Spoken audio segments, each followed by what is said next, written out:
मैंने कहा खा लो। हूँ कहकर वह चॉकलेट खोलने लगा। सीमा ने झटपट चॉकलेट खानी शुरू कर दी, मगर मनीष ने एक टुकड़ा तोड़कर माँ को देते हुए कहा, माँ खा ले, यह बहुत स्वाद होती है।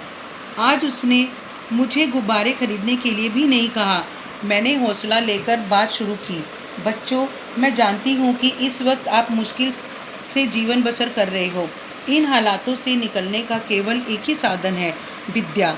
अगर नहीं पढ़ोगे तो बचपन, फिर जवानी, फिर बुढ़ापा, इसी तरह वक्त निकल जाएगा। नौकरी, एक घर, एक अच्छे कपड़े, यह बस केवल पढ़ लिख कर ही संभव हो सकता है। मैडम जी, क्या सपने दिखाती हो इन बदकिस्मतों को, माँ ने कहा। अरे किस्मत बनाना तो अपने हाथ में होता है, और सपने देखोगे नहीं तो साकार कैसे होंगे। लेखा ने उसकी माँ को ये सारी बातें समझानी शुरू कर दी। मैडम जी, मेरे बच्चे स्कूल नहीं जा सकते। कोई बात नहीं, यहाँ पास ही प्रेरणा सहायक सोसाइटी के अंतर्गत हम ऐसे ही बच्चों को 2 घंटे के लिए पढ़ाते हैं। मैं दोनों बच्चों को 3 बजे लेने आऊँगी। अच्छा, हम आपका इंतज़ार करेंगे। आज मनीष की आंखों में अविश्वास नहीं, एक उम्मीद झलक रही थी। दोनों बच्चों ने मुस्कुराते हुए मुझे विदा किया। उस दिन मुझे कुछ थकान सी लग रही थी।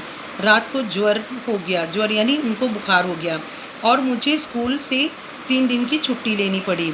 चौथे दिन जब मैं उनके पास पहुंची तो मुझे लगा कि वह मेरा इंतज़ार कर रहे थे। मनीष भागकर मेरे पास आया। आप उस दिन क्यों नहीं आई? उसकी नाराज़गी में एक अपनापन सा था।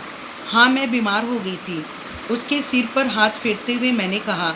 मैंने देखा उसके पीछे कुछ छिपा रखा था। मैंने पूछा, ये पीछे क्या छिपाया है? कुछ नहीं। इतने में सीमा भी भागते हुए आई। मैम, आप आ गई, देखो हमने कॉपी भी ले ली है। मनीष का हाथ भी आगे करते हुए उसने कहा, वाह, यह तुमने बहुत अच्छा किया। यह कॉपी कहाँ से ली? खरीदी है पैसों की, मनीष ने बहुत ही आत्मविश्वास के साथ जवाब दिया, और अपने हाथों को उंगलियों से अपने बालों को संवारते हुए बोला, चलें? एक विजेता की तरह मैंने कहा, चलो। माँ को बता दिया? हाँ। मैंने भी दूर से माँ की सहमति लेने के लिए हाथ उठाया, और इधर उधर से भी मुस्कुराते हुए मुझे हरी झंडी मिल गई। माँ और बच्चों की आंखों में उम्मीद की किरणें देखकर मुझे अपनी ही 2 पंक्तियाँ याद आ गई।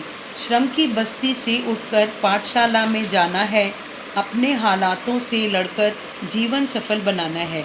तभी मैंने पूछा कि मनीष, तुम्हारा क्या सपना है? तुम क्या बनना चाहते हो? उसने पुलिस इंस्पेक्टर की तरफ इशारा करते हुए कहा, वैसा बनूंगा। बहुत रौब है उनका। सीमा, तुम क्या बनोगी?